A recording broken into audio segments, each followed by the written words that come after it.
Chers amis, bonjour. Nous sommes arrivés aujourd'hui au 6e jour de notre carême. En Marc 6, verset 3, nous lisons « Et il était pour eux une occasion de chute ».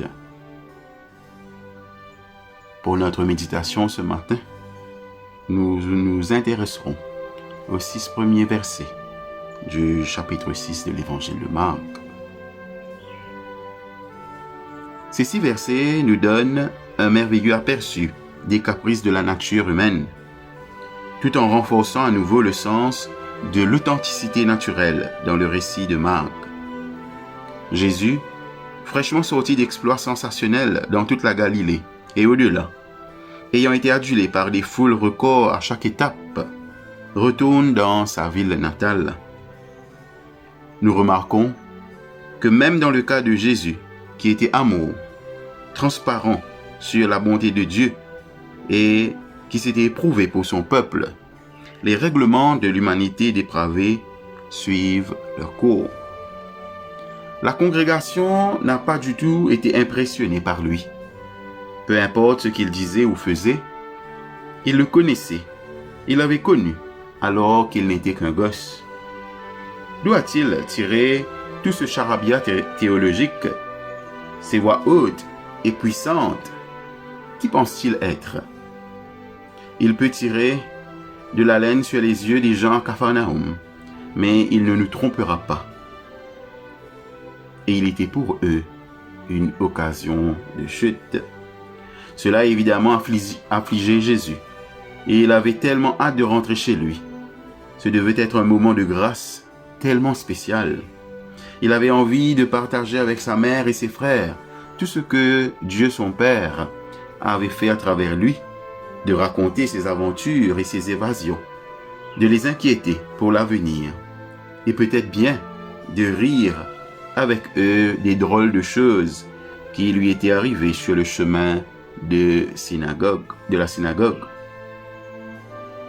L'hostilité de ces gens qu'il connaissait depuis l'enfance le frappa durement et le blessa. Comment pouvait-il faire cela?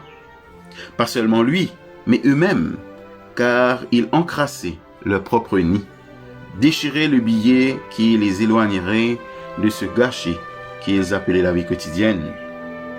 Comment pouvaient-ils être si pleins de préjugés et aveugles au point de le rejeter avec un tel mépris? Et ils s'étonnaient de leur incrédulité. Jésus n'a pas déraillé. Il s'occupe de ceux qui veulent écouter et qui ont assez de grâce pour demander de l'aide. Mais son rejet est un coup dur. Après des semaines et des mois d'acclamation, et en continu et enthousiaste, il est soudainement hué. Et pas dans une ville quelconque, mais ici, dans sa propre ville natale, qu'il avait toujours aimé et défendu. La deuxième partie du verset 6 est la plus triste de toutes. Se sentant expulsé de la ville, il se faufile dans les petits villages entourant Nazareth. Ce ne sont nulle part des endroits où il doit travailler dans des circonstances humiliantes. Cet incident à Nazareth ne le fait pas reculer longtemps, mais il le fait sourciller. Ce n'est qu'un avant-goût de ce qui est à venir. La route qu'il doit parcourir ne sera pas bordée de foules enthousiastes. Tôt ou tard, ils deviendront méchants. La route de Nazareth mène directement à celle de Golgotha. Les dés sont jetés.